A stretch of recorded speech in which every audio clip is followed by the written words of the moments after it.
માધાપર ખાતે હરિકૃષ્ણ જ્વેલર્સ દુકાનમાં બે આરોપીઓએ લૂંટના ઈરાદે હુમલો કર્યો. વસંત દિનેશભાઈ સોની, માધાપર જૂનાવાસ. 12:30 વાગે આજે બન્યો છે બનાવ. ગઈકાલે પણ એ લોકો આવ્યા હતા દાગીનાનો ઓર્ડર આપવા માટે કરીને, અને વાતચીત દરમિયાન ફોન પણ કર્યો હતો મને એણે કે ભાઈ આ રીતના હું સાંજે આવીશ, પણ સાંજે ના આવ્યા. બીજે દિવસે એ લોકો કન્ફર્મ કરવા માટે આવ્યા, સાથે હથિયાર લઈને આવ્યા. મારા બધા જે તૈયાર દાગીના હતા એ જોયા બધા એ લોકોએ, અને એ દરમિયાન મારી ઉપર હુમલો કર્યો અને લૂંટનો નિષ્ફળ પ્રયાસ કર્યો. ના, મેં પ્રતિકાર વ્યવસ્થિત કર્યો ને એટલે એ લોકો નીકળી ગયા, નકા એ લોકોની ગણતરી લૂંટવાની જ હતી. હા, અચાનક જ હુમલો કર્યો. અચાનક જ હુમલો કર્યો. 2 જણા.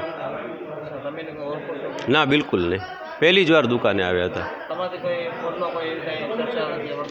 ના, કાંઈ નહીં ચર્ચા, કોઈ ચર્ચા નહીં, કોઈ ચર્ચા નહીં.